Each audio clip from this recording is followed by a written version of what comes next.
You're going to the middle? Yes, right here. Thank you. Good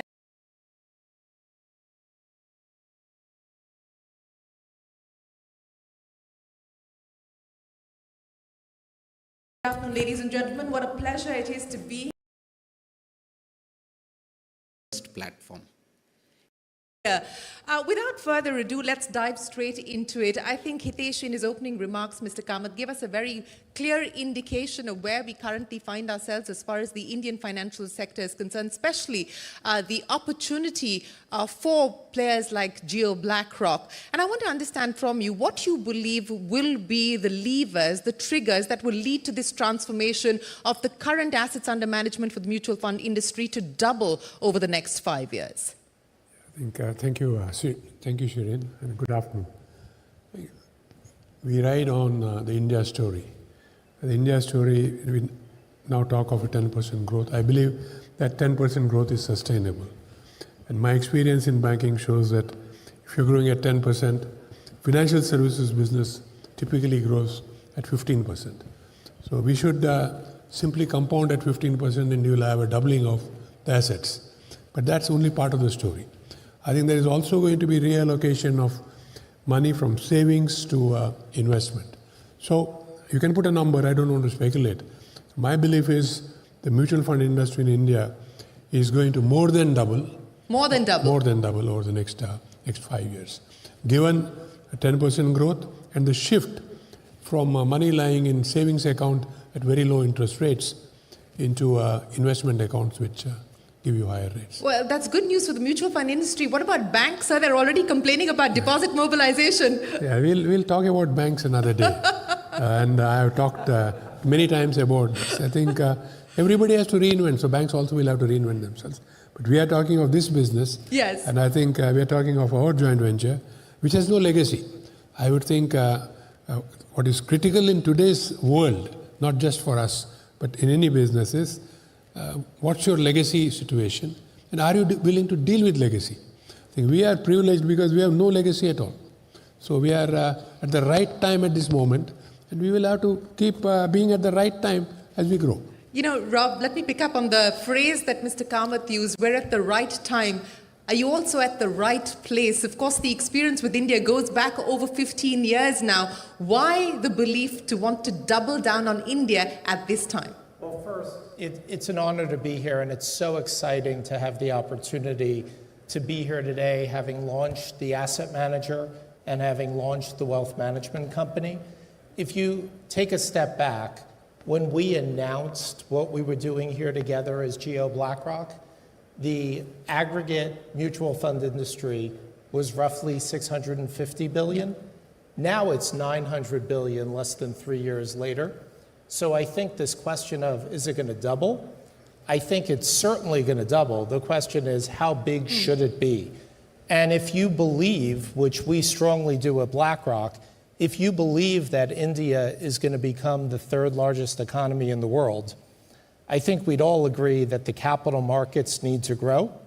I think we'd all agree that the mutual fund industry needs to be a lot bigger than under $1 trillion, which it is today.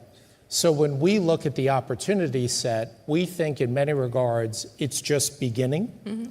As we think about where India is today in terms of its capital markets, as we think about where India is today in terms of financial services, and importantly, where it is with regard to wealth and asset management, in many regards, it's like what the United States or like the United Kingdom was if you go back 20, 30 years ago. People are buying mutual funds, and they're buying good mutual funds. They're paying very high prices, they're paying high distribution costs, and they're sort of collecting funds as opposed to having the opportunity to really understand, what am I investing for? What is my outcome that I aspire to? Mm-hmm. And how do you actually build a portfolio with the right building blocks to achieve that outcome? And that's what's so exciting to us, is that in many regards in India today, that space is open.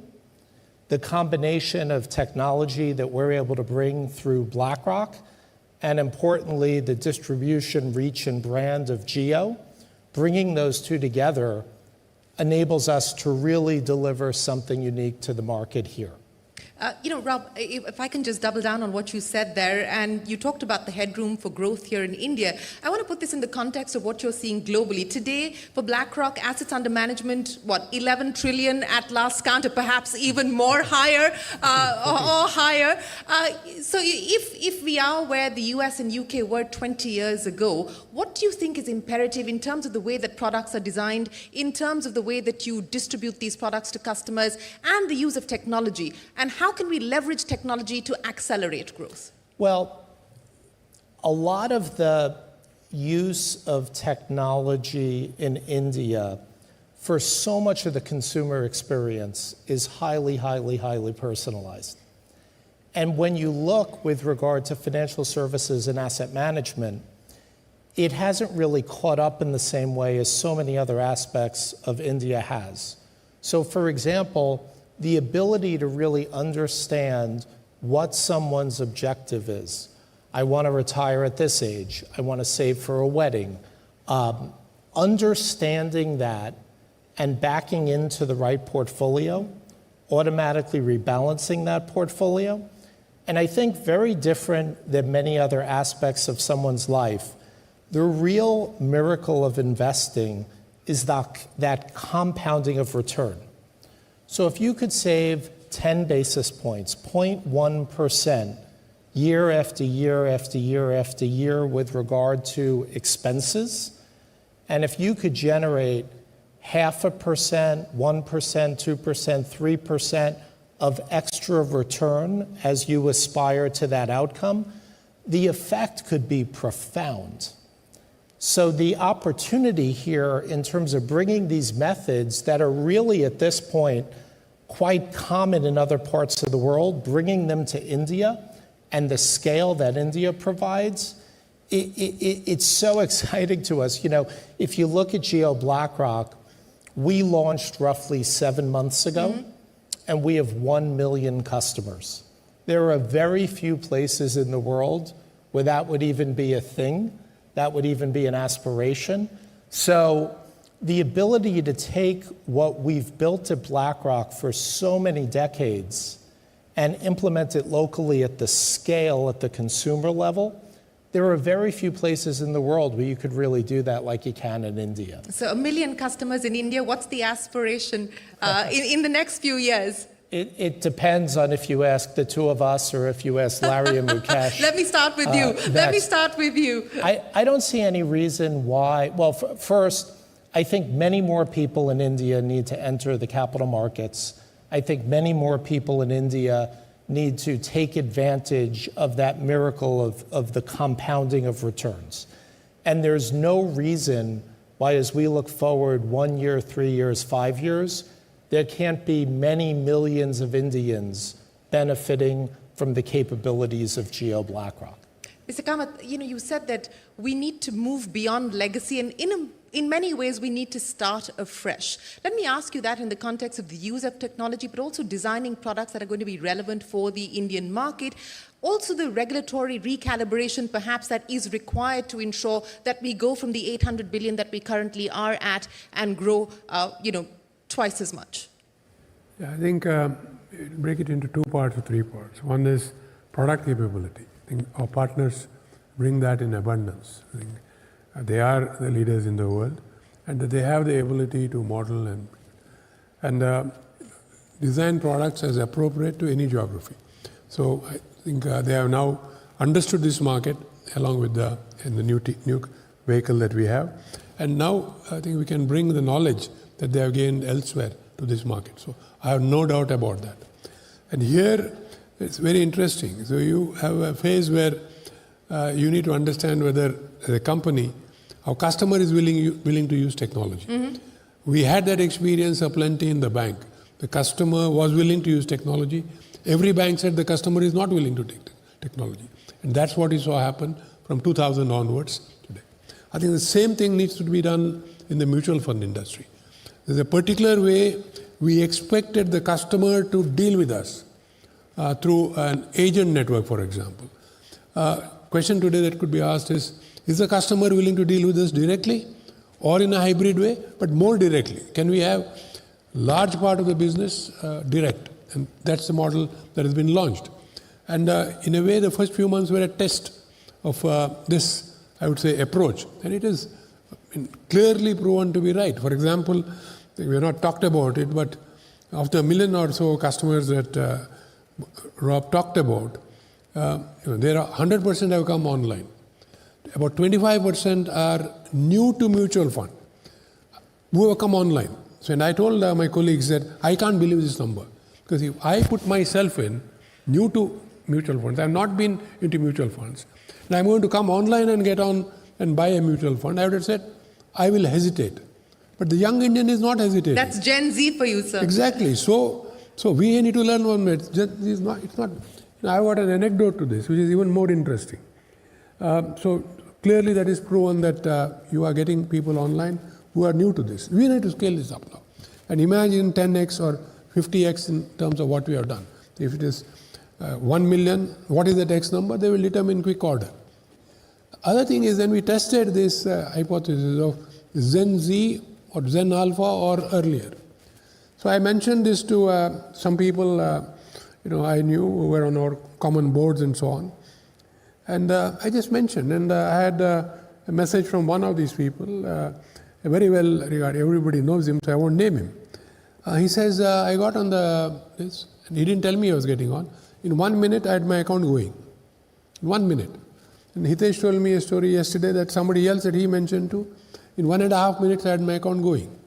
So clearly, I think you provide appropriate technology. India has come of age to say that I am willing to experiment with that technology irrespective of my age. And I think that we learned during COVID, because everybody had to become literate in a way to use a machine and transact financially. So that, I think, is an advantage that we have. And it works to any service provider, financial services provider, which is digital first and has low legacy. Well, you're giving quick commerce a whole new meaning now, Mr. Kamath. Account openings in a minute and a half. But Rob, coming back But to... wait a minute. Your payment bank, we open an account in 3 minutes. So please try it out. You should try it later. Open an account. I most certainly will. But Rob, coming back to the use of technology and AI specifically, and we were all in Davos, and if I were to do a word cloud, if it wasn't President Trump, it was artificial intelligence and AI. The use of AI specifically, you and your team are behind Aladdin, and that clearly symbolizes the magic of artificial intelligence. But what happens to human stock pickers? I mean, are they going to be relevant any longer? Absolutely. And I think what's important about investing is that part of it is art and part of it is science. And I think if you look at the different methodologies that we have within BlackRock, we have quantitative capabilities, and a lot of those quantitative capabilities we were able to transport to India in terms of how we actually leverage AI to create alpha signals. But at the same time, you have human intuition. And importantly, going back to this concept of stock pickers, if you think about what the traditional process has been, you have a group of people who lock themselves in a room and they read stuff. And no matter how much of a speed reader you are, there's only so much stuff you could read in a given amount of time. And now you have these capabilities that really enable the human to have access to someone who could read everything produced in the world, who could summarize everything produced in the world, who could figure out trends, themes, and actually use it to inform the human intuition, use it to inform the human stock picking. So I think there's room, at least for the next decade, there's room certainly for both. And it's really the human to the power of AI, more so than we have robots sort of choosing stocks for the rest of time.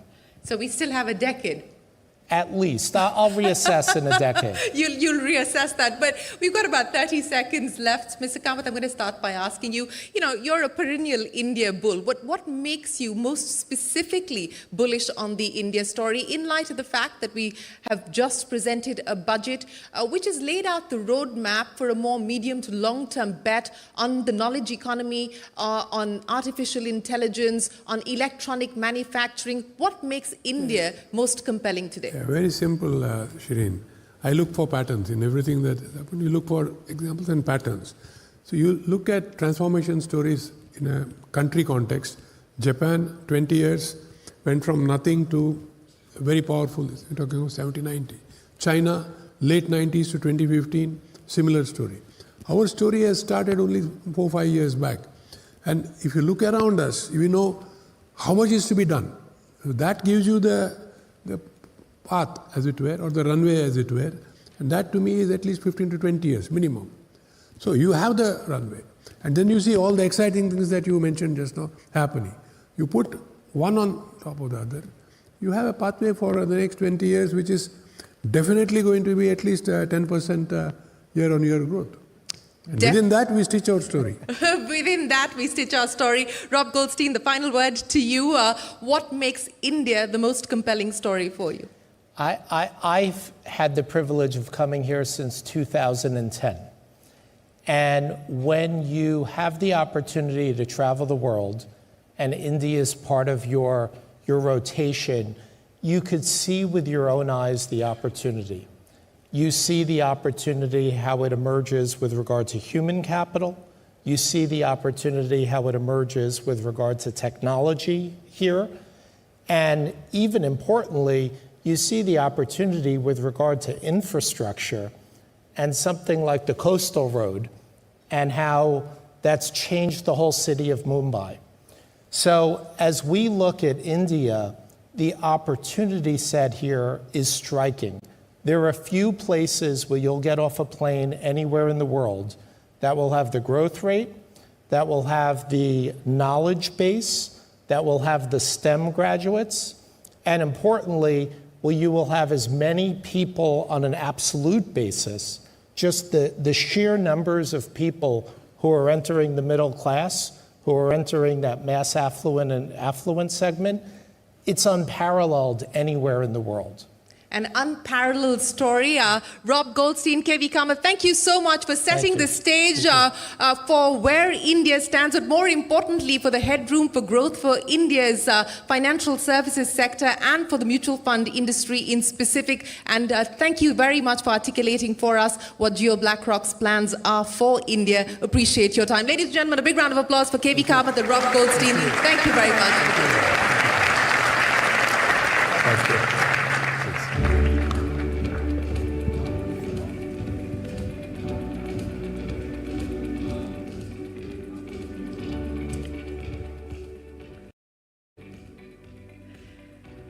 And without further ado, may I request the chairman of Reliance Industries, Mr. Mukesh Ambani, and the chairman and CEO of BlackRock, Larry Fink, to please join us on stage. Ladies and gentlemen, a big round of applause for the two leaders who join me in a conversation on what it will take to invest in a new era, the trends that will shape our investment choices.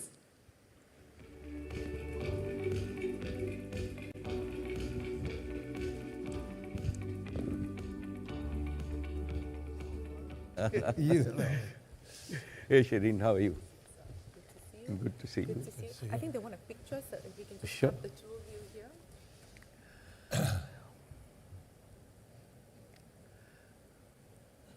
Thank you. Mr. Ambani, Larry Fink, thank you very much, and welcome to a warm, sultry Mumbai from a very cold Davos, Larry Fink, where you were in the throes of conversation with world leaders about the world order or the world disorder. So let's get started with that. We're talking about investing in a new era. What are the changes that you foresee that will shape the investment choices, the investment decisions of leaders like you as we look at this new era? Well, first of all, it's great to be here in Mumbai. It's great to spend time with my partner, Mukesh, and the entire Reliance NGO team. So it's a real honor to be here. Weather is nicer here than it is in Davos, and much nicer than New York, where I had our board meeting last week. So it's good to be here. You know, we talk about a new era to give people a foundational understanding where we are. But as an investor, I don't look at any era. I mean, our job is to be having people focus on the real opportunities to invest over a lifetime. There's so much information that confuses people. Media talks about the moment, the velocity of money. And the reality is, for most people, they need to be in a position to grow with each and everyone's country. So when you think about the growth of India, it's not a quarter, it's not a day or a week, it's not a year, it's over a long horizon. And you could say maybe this is the era for India and over the next 20, 25 years. But if you use that as a foundational paradigm that we all want to think about, the era of India, forget about the era of investing for a second, but the era of India, the key for us, the key for Geo BlackRock is to compel more people to understand what does that mean, the era of India, and how do you participate in it?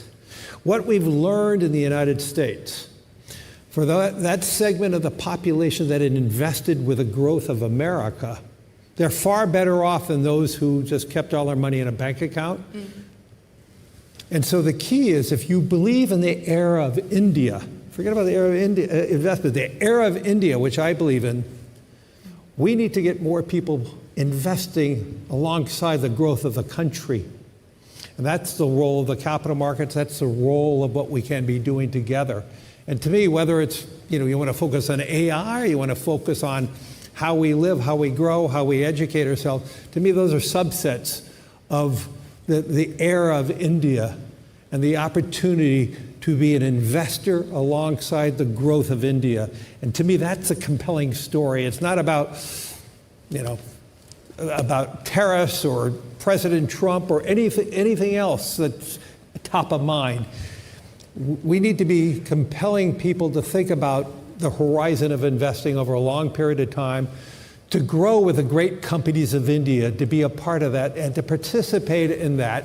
And I'm absolutely convinced, if you believe in that, in the era of India, we need to compel hundreds of millions of Indians to invest alongside the growth of India. And that will actually transform India in so many ways, because as more and more families invest alongside the growth of India, India has less needs for the importation of capital. And I do believe the combination of importation of capital from foreign investors who believe in the era of India, but the fundamental foundation of any country is having the domestic economy being built on the back of retirement savings, on the back of excess savings, to invest alongside of that.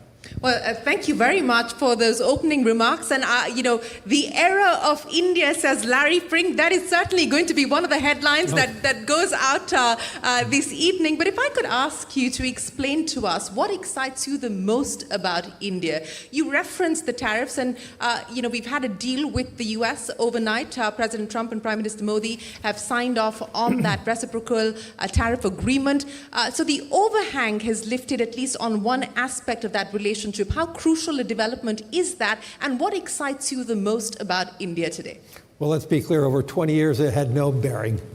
Maybe over the next 6 months or a year it had some significant bearing, but over time, the foundational issues of India, how it's able to leapfrog. I mean, you watch what has, over the last, I would say, since the era of the smartphone. And I think that's a pivotal point. 2012 was, think about your life before the smartphone here in India. But the beginning of the smartphone, the rollout of 5G, and how that transformed India in so many ways. When you think about how the Modi administration digitized the rupee and how it transformed commerce in India across the board, I am very worried about other countries. Even the United States is falling behind. We need to be digitizing. We need to be thinking about how this all plays out. I think this is part of the democratization of India, and so now India is a leader in this. And so I could cite many things that give me optimism, but the fundamental opportunity is the huge intellectualism of India, the transform what technology, whether the technology was created in the US or somewhere else in the world, the dispersion of that technology in India is really what is so inspiring, and the utilization of the new technology for more and more people, and how that transforms commerce, consumption, information, education, all of that is ripe for real solid growth. And I agree that India has, over the next 10 plus years, it's going to grow anywhere from 8 to 12%, probably hovering around 8 to 10. And that's a place where I want to personally invest in, and what we need to do is compelling more Indians to invest alongside that growth. Well, we certainly hope that more Indians are going to be investing in that story as well. And speaking of one such Indian, Mr. Ambani, let me talk to you about Larry Fink's phrase of saying that this is the era of India. Now, you've seen India over the last 2 decades transform itself in many, many ways, especially as far as the digitization era is concerned. Specifically, what excites you? What is compelling about the India story today? How have you seen it being transformed? Well, Shireen, before I answer that, let me warmly welcome Larry, and I'm grateful to Larry to again come back to India. It was a conversation that we had in 23, and it just took me 5 minutes to saying, Larry, BlackRock should be back in India. And he said, that's all it took, 5 minutes? Will you partner me? I think it was less. It was a car ride. We had to go to point A and point B, and we accomplished it in a car ride. In terms of, here you are with your full team, and we have launched the business. So thank you for again coming back to India, and India warmly welcomes you and your colleagues, and to all my colleagues from the industry and the financial community, a very warm welcome. And we look forward to working with each and every one of you. As Shireen said, I think that, Larry, there is an old Indian saying that a tree only attracts attention if it bears fruit. And today, in this new era, as you described it, India and the tree of the Indian economy is bearing fruit with great visibility, with sustainability and abundance. As everybody said, right, we are confident, like we are the largest growing fast economic growth in the world. 8 to 10% is possible and doable, and I think that sustained double digit is not ruled out. So that gives us and that is why we are, after a long time, attracting all this attention.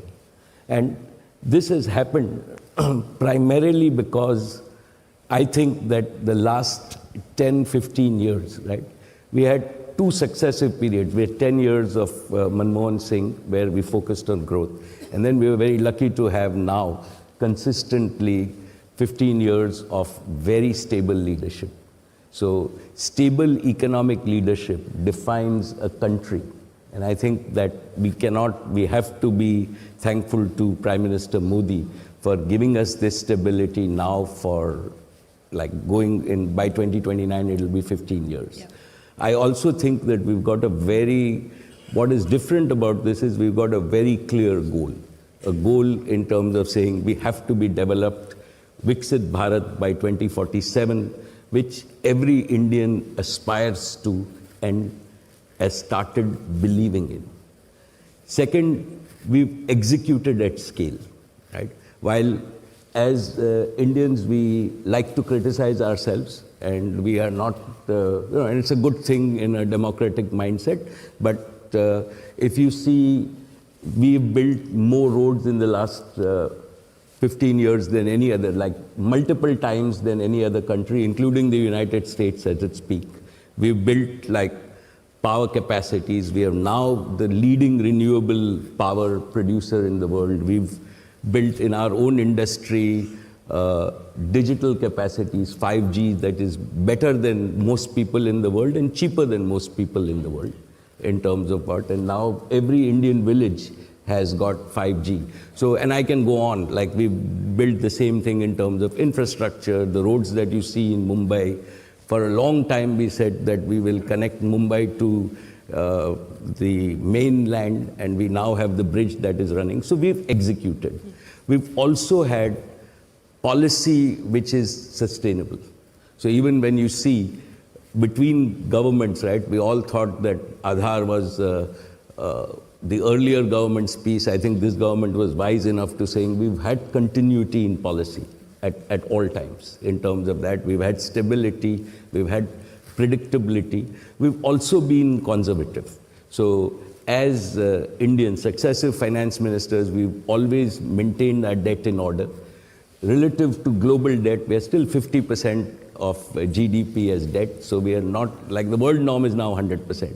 So we've had, and I think that we've also in the private sector, and what excites me the most is the startup industry. When I interact with startups and we see young 28, 30-year-olds starting up companies, and I can clearly see, right, 100 new Reliances in terms of where, and the aspiration, the confidence that they have. And finally, it is the confidence that you see. Fortunately, we now operate across the length and breadth of India. So it's not only the confidence in forums like this, but when you see the confidence in young people going to school and colleges, wanting, and in parents today believing that their tomorrow is better than today, right? And that is a big, big change in India, that all of us, this is our baby boomer generation. This is the Indian generation that believes that they'll make a better tomorrow than today.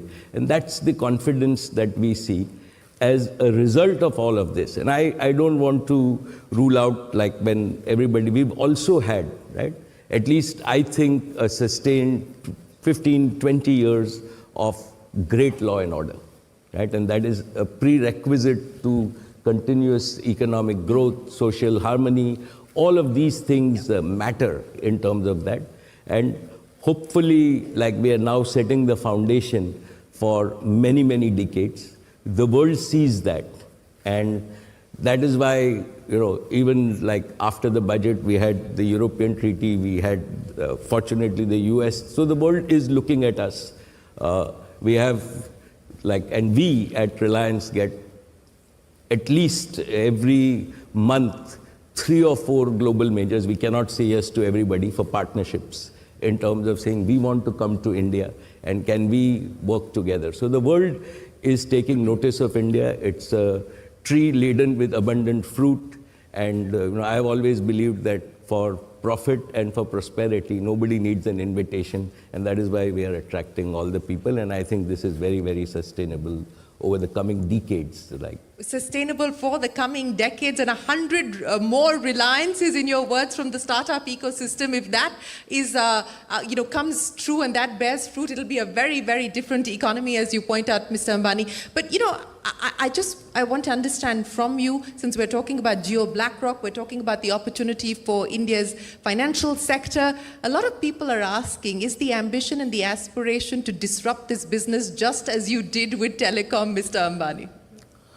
Well, our ambition and aspiration starts with, you know, what I admire about Larry. Right? And Larry is not only, right, the result-oriented CEO of a US top global multinational, right? But I think that he has a very compassionate and passionate heart, right? When he told me that, look, like at the end of the day, purpose of BlackRock is not to just make short-term results or not even to make returns, right, for my investors and my shareholders. Right?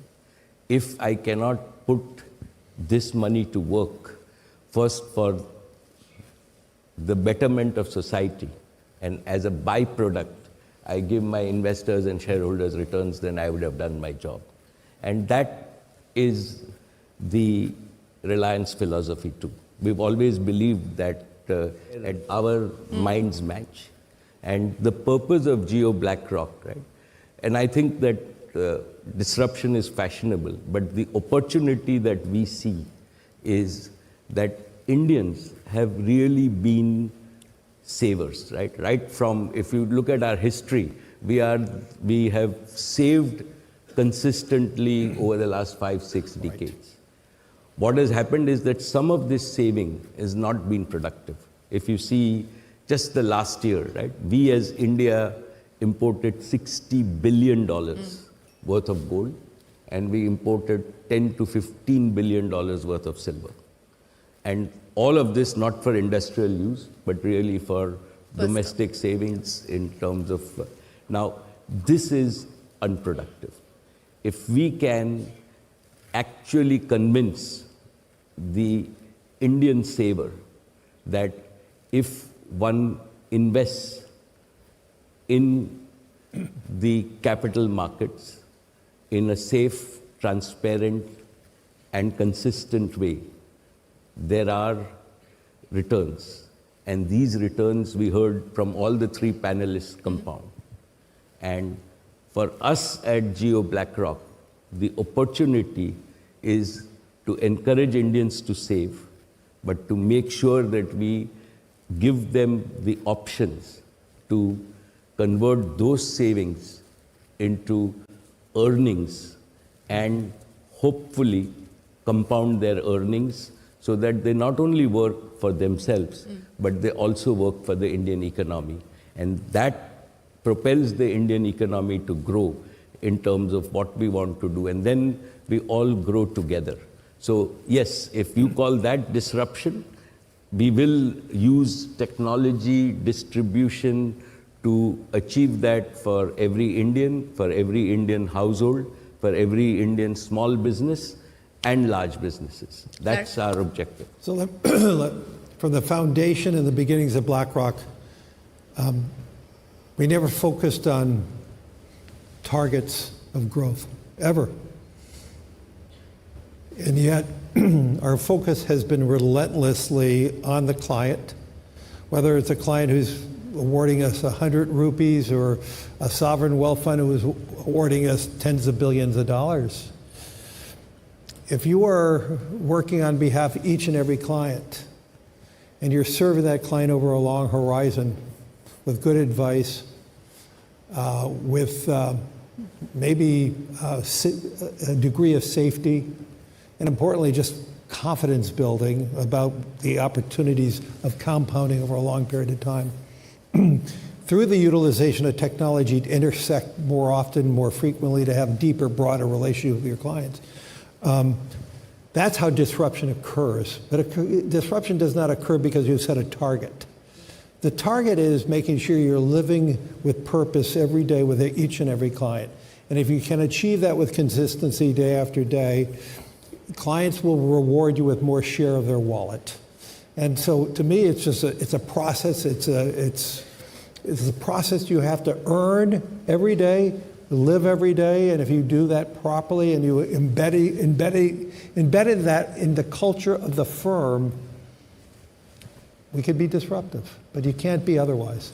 Yes, we can't be otherwise. You need to have the alignment of values, and then, of course, everything else builds on top of that. But, Mr. Ambani, let me come back to you on the investing in India's growth opportunity and this new era that we're speaking about, and the role of making strategic choices today, which will require patient capital. And I want to understand from your perspective what it will take actually to build patiently with patient capital over the next 2 decades.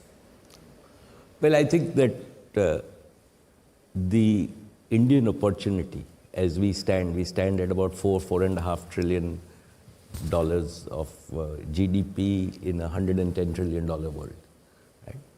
I see us outgrowing the world and finding our right place. So I am one of those believers who think that this 4.5 in a 20-30 year period, right, will outgrow the rest of the world, and we will hit $25-30 trillion. It's going to be 30 years from now, but as we do that, the India opportunity is a 10, 20, 30-year opportunity. And when you think about solving India's energy problems, I am a believer that in the next decade, India will not import 80% of its energy. We have a path, and God willing, like with technological breakthroughs, we will be reasonably self-sufficient in energy. Investments in such like energy sectors which make us self-sufficient are 20, 30-year time horizons. Investments in physical infrastructure that we still need. We have the opportunity to build with today's technology the physical infrastructure for 1.4 billion people. We've done a lot, but there's a lot more to do. These are also 20, 30-year opportunities. Technological infrastructure, we are not going to be behind the world in terms of building country-scale intelligence infrastructure so that every village has intelligence available to them. And this also is a 20, 30-year opportunity. Each one of this is hundreds of billions of dollars of investment. And within that, while the benefits are there, right, they're long-term, sustainable, compoundable opportunities, and that requires sustainable capital, which comes both from within and outside. And to my mind, India is attracting, we ourselves, our own experience in most of our industries is that it is not capital which is a problem, it is opportunities and execution, right? And the ability to give an overall transparent framework to both the consumers and the investors, which is the opportunity. It's not going to be limited by patient capital.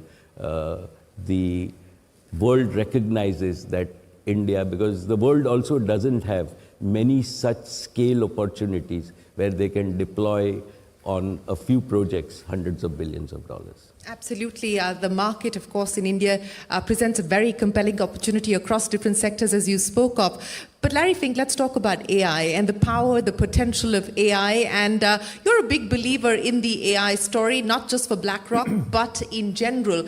You know, the stock market volatility notwithstanding, the fact that we're spending hundreds of billions of dollars in this AI infrastructure build out, and this is sort of front-loaded spending, and there's a question mark still on the revenues and the returns. How do you sum up what is happening in the world of AI today? What do you look for? What do you look at? I would first and state that I don't believe there's an AI bubble. You don't believe that? Not at all. I believe the greatest risk we have is if we don't invest and continue to invest, China will win. And I believe the need to rapidly expand the AI opportunities is necessary. That doesn't mean we're not going to have some bankruptcies. We'll have some failures. That's capitalism. You're going to have some big successes and big failures. But the opportunity that companies have in utilizing AI is going to be present in everything we do. I mean, even yesterday you had Anthropic announce a new model, which is going to be threatening for some businesses, but it's going to be an opportunity for other businesses. You mentioned Davos, and you mentioned the word cloud. There's no question AI is among the most topical conversations we're having now because it is disruptive. It's going to be disruptive for some industries, but it's going to also be very advancing. I mean, the future of AI in terms of drug discovery, in terms of humanity, is real. The use of AI for the development of new sources of power or cheaper sources of power, what can that mean in the long run for the global South? Could we have abundance in energy one day? Now that's still pretty far-fetched at this moment, but the opportunities of the acceleration of science is there. Rob Goldstein talked about, having the ability to use AI to learn everything about one subject in minutes now. And so AI is going to allow more discovery, more opportunities, and with that technology, like so many other technologies, It's going to be disruptive for some businesses and some economies. And the key for AI to be really successful in every society, we need to make sure that AI broadens economic success and it doesn't narrow economic success. We talked about that a lot in Davos the last 2 weeks, and that's going to be the real issue. Can AI be not only disruptive, but can it be expanding and broadening economic success throughout all economies? And that's going to be the big question about, how do we play that out? In the early part of AI, you're going to see countries that are huge winners and some countries that are going to be left behind. And so you have all this dynamism around how AI is going to be playing out. That is in the short run. In the long run, I think it's going to be more democratizing, but in the first few parts of AI, it's going to be more limiting. And so we look at AI as a huge opportunity. For us in navigating the $14 trillion that we manage on behalf of our clients, we have to use advanced technologies to process the business that we are already doing. And the same thing for all the other major companies. Through AI, you have better understanding of your clients, better understanding of your inventory controls. You have so many advantages by the application of AI and technology. And that is, in the long run, to be very powerful. In so many of the developed economies, we have excessive deficits. It's a conversation that was not talked about in Davos about the excessive deficits, which is a substantial problem for many of the developed economies, including the United States. Can AI increase productivity? And if so, can we increase GDP with a diminishing population? That's going to be the question that Korea is going to be asking, and Japan's going to be asking, and Italy. Can you have a growing economy? Can you have a broadening of economic success with fewer people, with the utilization of AI and robotics? I believe the answer is going to be profoundly yes. But it also means countries that have very rapid growing populations, that's going to be a bigger question. And I think India is at the nexus of it, large base population, but the one thing that I've noticed, India is more accepting of technologies than many of the developed countries. India is more accepting of related to change than most developed economies.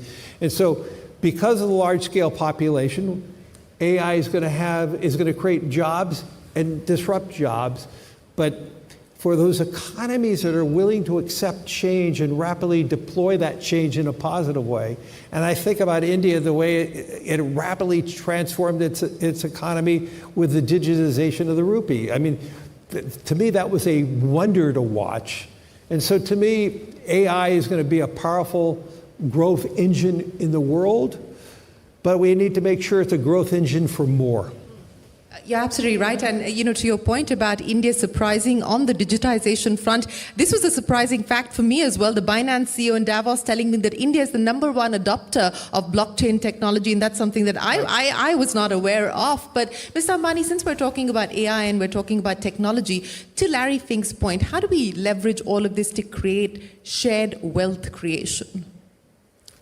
Well, I think that I'm a believer, have been a believer that we have to embrace technology. We cannot run away from it. And AI is real, right?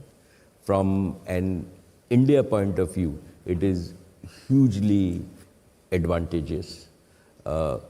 If we think about 200 million children in our schools, and if we now think about connectivity to all our schools, and we give ourselves a goal that in 1 decade, right, with a fraction of the total GDP that others spend on education, we can deliver to each of these 200 million kids, including in the remotest village, quality education, right? I think without AI, this problem, we could not have dreamt about solving it, and we will, we are also participating in this opportunity. This is a solvable problem. You take healthcare and saying India is a large economy 1.4 billion people, but without any social security, without any organized health safety net, right, as yet relative to all the other countries. Can we deliver? Everybody, like the large economies, spend 8, 10, 12% of their GDP on delivering healthcare to their citizens. Large amount of it is wasted in terms of what, and everybody recognizes this. Can we in India take care of all our 1.4 billion people with a digital physical health system at a fraction of global costs? Answer is cannot do it without AI. Security, right? Again, critical for our safety for all our 1.4 billion people. If you use AI, right, and complement it with your law enforcement policies, possible to do. Simple taxation, right? We can now have the ability to have for each citizen, each company, the transactional transparency. So your tax paying becomes as simple as when you stay in a hotel and you have an electronic system, you can see all your transactions both ways and there are no disputes. And it becomes a much predictable, enforceable society. Can it? So that's AI. And we shouldn't get scared of AI. It's exactly like when the Industrial Revolution came, right? Humanity moved forward. We moved, productivity moved forward. We moved from 0.3% growth for many, many decades or many centuries to 3% growth overall, right? And at that time, if you go back 200 years and if you ask people that can people travel 2,000 kilometers a day, right? We would say not possible. Today, all of us, not two, with flying we can travel 30,000 kilometers a day. And I think we're just at the beginning of that age. We must embrace it. India has the opportunity, and what we see, as you said, is we see that young Indians, as Kamath Saab said, old Indians, right? India just adapts to technology faster than everybody. We've seen it firsthand over the last 5 years in terms of what we want, and we should use that at our competitive advantage. Embrace this, get the productivity advantage, get the earnings advantage, build a better society in terms of, and use tomorrow's technology before anybody else so that we catch up from our $4,000 or a few $1,000s per capita to double-digit per capita, and then get to, the US is still at $40,000, $50,000 a capita, so we've got a long way to go. This is our part to catch up, and I think the world will allow us to catch up with them in the next 2 decades, and that's an opportunity. Like from my point of view, at Reliance, we are taking this opportunity with both hands in terms of that. It's once in tens of centuries opportunity, and we can, like, if we embrace technology, if we allow our youth to embrace that, right, then in the next 20, 30 years, we can redefine India and find our true position in the world. A multi-generational opportunity, as you put it, Mr. Ambani. But Mr. Fink, let me address the issue that you brought up and said it didn't get enough attention in Davos, and that was deficit. But what did get a lot of attention in Davos was, of course, the interest rate trajectory that the world is going to be faced with, and how you see some of these factors impacting markets globally, the investment sentiment globally as well. Where do you see interest rates headed? Do you believe that we're likely to see more cuts coming in? And what will be some of the other crucial risks that investors need to watch for? Well, all those questions are for the short term, so let me answer some short-term questions. Look at the markets. The markets are honest. I mean, any single day the markets may miscalculate something, but over time markets is a great mirror of what's really going on.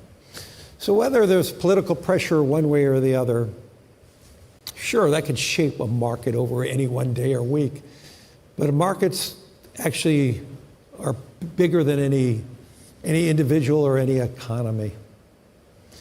And so if if the Federal Reserve eases too early, and we see inflation, we see measures that prove it wrong, you're going to have a steepening of the yield curve. So all those issues to me are not that important, to be honest. I know they're important for day traders. They're important for media because they can talk about all the churn and all that. But it really doesn't matter that much, and I don't really spend that much time focusing on those type of issues. Now, over a course of any one quarter, any one year, yeah, sure they matter, but over time the markets correct itself and rebalance itself, and that's pretty much the message that we have to constantly talk about, because the message is not about the moment, and everybody gets so confused about the politics, the polarization of opinions, the politicization of everything, and yet over time, that's the beauty of markets. The markets are an honest reflection of global economies over the long run, and if you believe in humanity, if you believe that we correct our problems over time, I actually believe the things you read in the newspaper, all the stuff we read that's frightening, I get actually excited because we're talking about those issues. And generally, we mitigate most of the things that are on the front pages. We actually mitigate.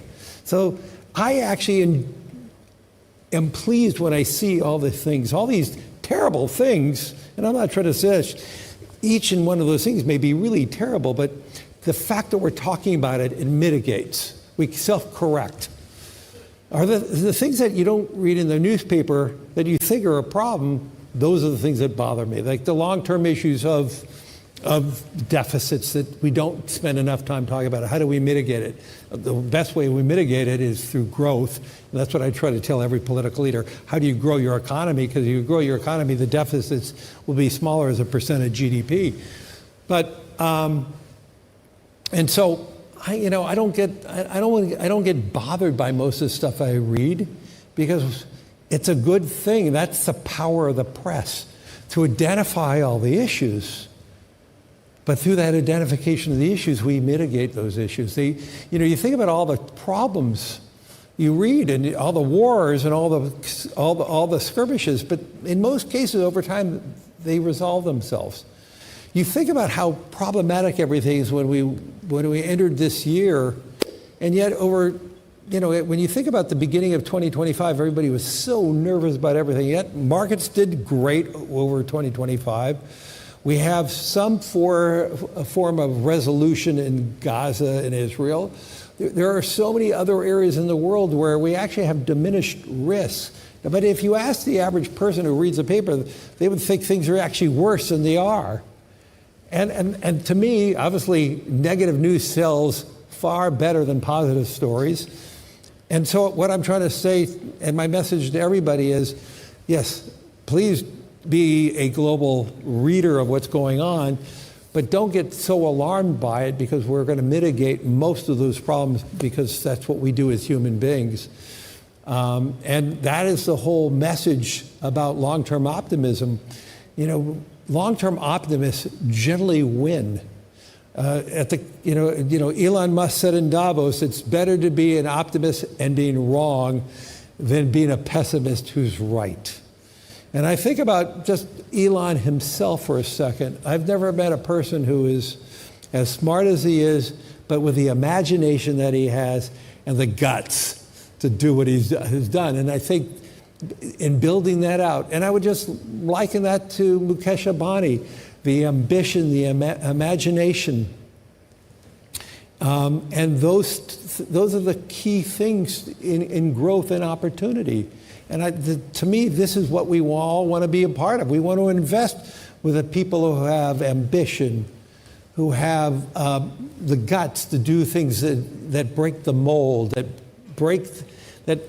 changes society, but they change society because of imagination and guts. And to me, that's the beauty of being a long-term investor. Absolutely. Absolutely. So, being an optimist and getting it wrong versus a pessimist and getting it right, in Elon Musk's words, is more important, and you agree with him. But, Mr. Ambani, you were talking about the startup ecosystem, and I want to understand from you. Both of you spoke about changing the mindset from savings to investing, and both of you are focused on generating growth. What is the message to the young Indian saver today? What would both of you tell the young Indian saver? And let me start by asking you, Mr. Ambani.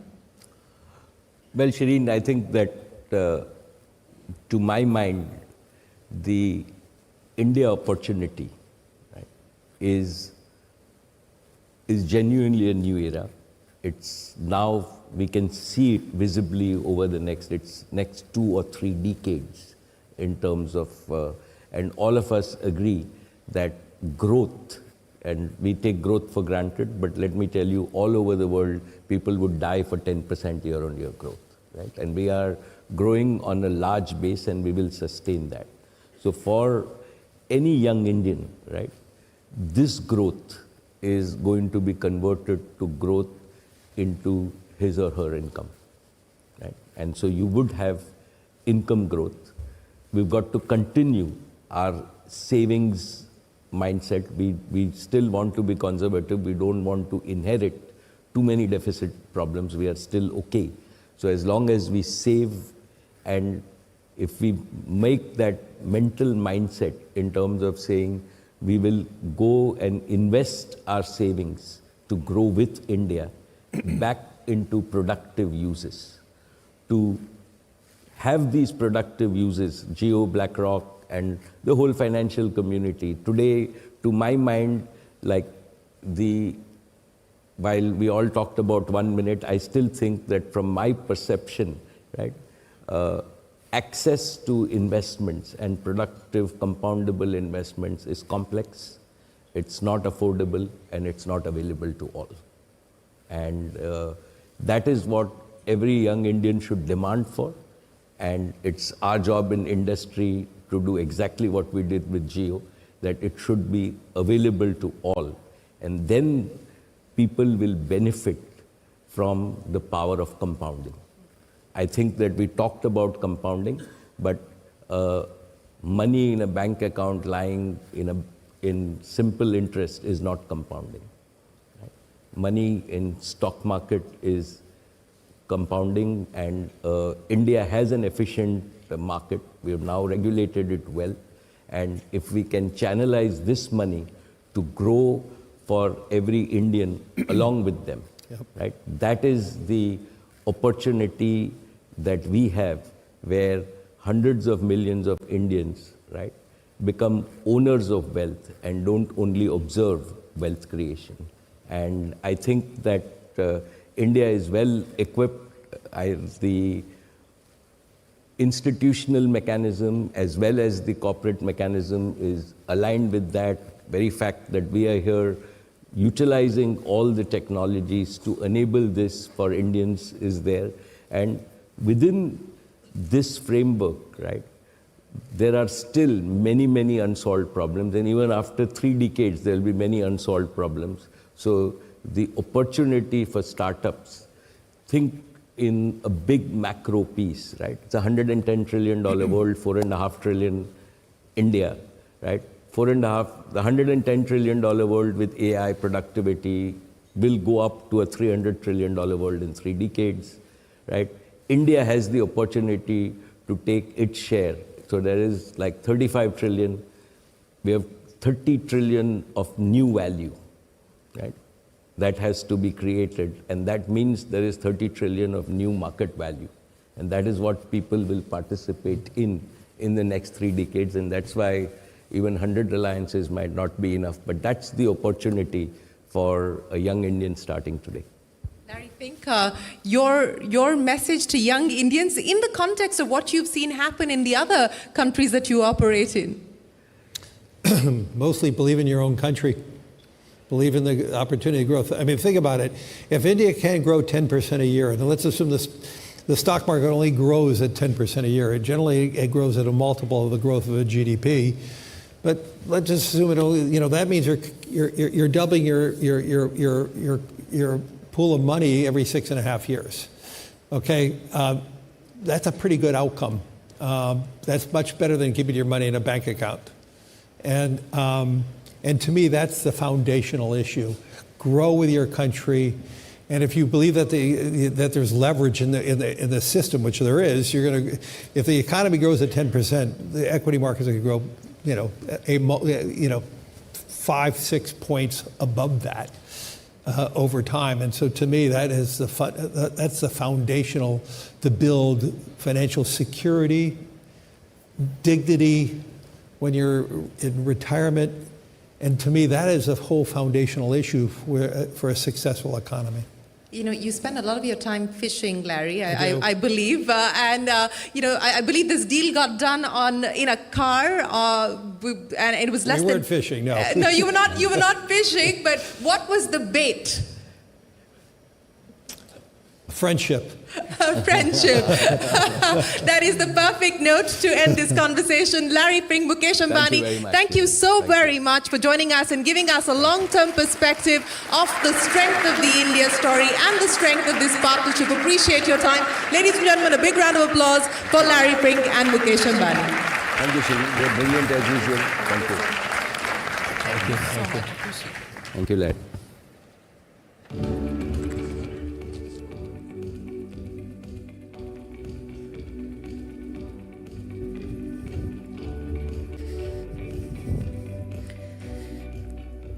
Once again, a big thank you to Mr. Mukesh Ambani, Mr. Larry Fink, and Shireen Bhan. Up next, to tell us about the Geo BlackRock advantage, please give a warm welcome to Mark Pilgrim, Managing Director and CEO, Geo BlackRock Investment Advisors, and Sid Swaminathan, Managing Director and CEO, Geo BlackRock Asset Management. Warm round of applause, please. Thank you.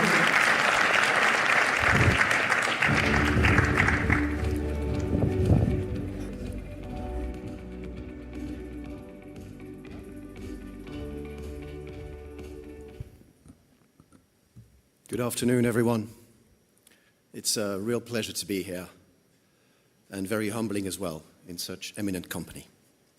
Sid and I have had the privilege of implementing the vision and working on the setup of the Geo BlackRock joint venture for the past 2.5 years. Before anything else, I want to express our gratitude and thank all of you in this room, our partners, counterparts across organizations, and everyone who has worked with us. We could not have built this joint venture without your support, collaboration, and a shared belief in that mission.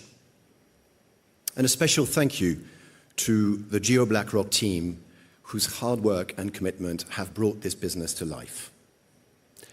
In the last decade, global wealth management has shifted meaningfully.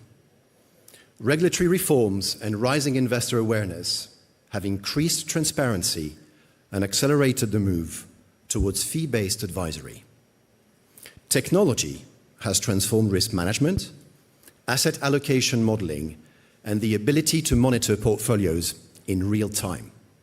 And digital engagement now enables personalized interactions at an incredible scale, improving outcomes, discipline, and trust across market cycles. I've certainly learned an extraordinary amount since my first trip to India back in 2023, especially about the deep intentionality with which Indian families plan for their futures. The long-term mindset is striking. Households save with a level of discipline, resilience, and foresight that reflects both cultural strength and a profound commitment to financial security across generations. India has one of the most advanced digital public infrastructures globally, but investing still feels harder than it should. The India stack has driven financial inclusion at extraordinary scale, but wealth inclusion has not kept pace, and investors too often lack guidance aligned with their risk appetite and product understanding. As a result of this, most people have a binary choice: manage everything alone, or rely on episodic, sales-led advice. So Geo and BlackRock came together to bridge this gap, combining digital reach and investment rigor to offer high-quality investment solutions at scale. The asset management company, led by Sid, was launched back in July, and I just hosted yesterday a press event for the launch of the wealth management company. Our wealth management company brings a wealth layer on top of the India stack to deliver personalized, fiduciary advice that is accessible and affordable. Personalization means advice very specific to the investor, taking into account where they are in their life, their risk appetite, and adapting as they and the markets evolve. Aladdin is powering our product offering, from the original risk appetite assessment to the wealth checkup. It is all a common thread guiding investors through their investment journeys and helping them to stay aligned with their plan through markets and over time. The product becomes invisible. Decisions become intuitive and connected to real life. Our mission is simple: to help more people invest with confidence, consistency, and clarity. And that is why it is genuinely exciting to be standing on this stage and at the edge of something truly transformative. We are reinventing the wealth advisory space in India, starting today. While our wealth manager begins reinventing advisory in India starting today, the asset manager has already started redefining how investment solutions are built and delivered in India. We're doing this by combining global investment expertise and innovation with the power of India's digital ecosystem. And we are evolving the asset management industry through a series of micro disruptions powered by technology, risk management, and access. In a short 7 months since the launch of our AMC, we serve over 1 million retail investors and manage nearly 17,000 crores of assets across 12 mutual funds. For 18% of these investors, the very first mutual fund that they've ever invested in is a Jio BlackRock fund. Clear evidence that we're not merely participating in the industry, but we're expanding it. And over 40% of our retail AUM comes from beyond the top 30 cities, well above the industry average of 28%, showing how technology and a trusted brand are widening access across the country. A core pillar of our offering is BlackRock's systematic active equity platform, or SAE, that blends human insight with AI-powered analytics. It evaluates thousands of traditional and alternative signals to construct portfolios, to design and adapt to changing markets while balancing risk awareness and alpha generation. This capability has been refined for over 4 decades at BlackRock and is now accessible to every Indian. We have also brought Aladdin, BlackRock's proprietary institutional-grade risk and investment management platform, to India. Aladdin enables us to constantly innovate and operate in a cost-efficient manner. We're able to pass on this advantage to our clients by pricing our offerings competitively. What's super exciting for me is that we're just getting started. We're building on this strong foundation.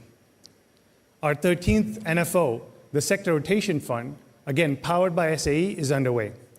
It follows the strong momentum of our FlexiCap fund, which has over 700,000 investors. And we have a robust pipeline of mutual funds to bring to the market. We've recently introduced Jio BlackRock Profolios, which provide curated asset allocation baskets to our investors, in line with our goal to make investing simpler. In the coming months, we will be expanding our offering from low-cost building blocks like ETFs to more advanced risk management solutions such as specialized investment funds, and providing global access to our entity in GIFT City. All of these will be delivered through the same technology-led investment architecture. India's story today is one of rising participation. Our role is to keep widening that pathway, to help every Indian invest with confidence and clarity. we're not just making products, we're not just building capabilities. We're building a next-generation investment platform, expanding access to high-quality investing, giving Indians more meaningful choice, and helping millions make their dreams possible.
Investment in securities market are subject to market risks.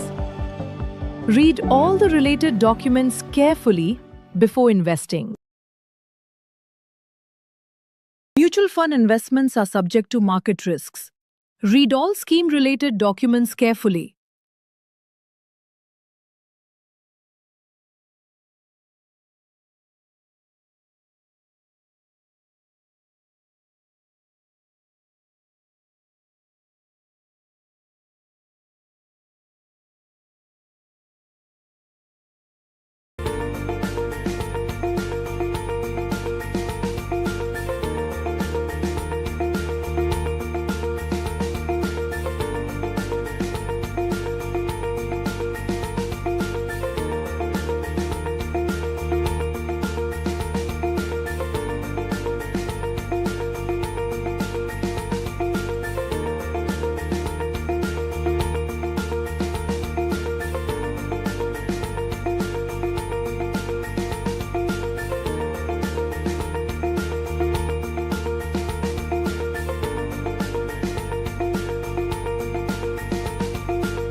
To the forecourt of Rashtrapati Bhavan, the forecourt used for ceremonial reception of visiting heads of state and heads of government.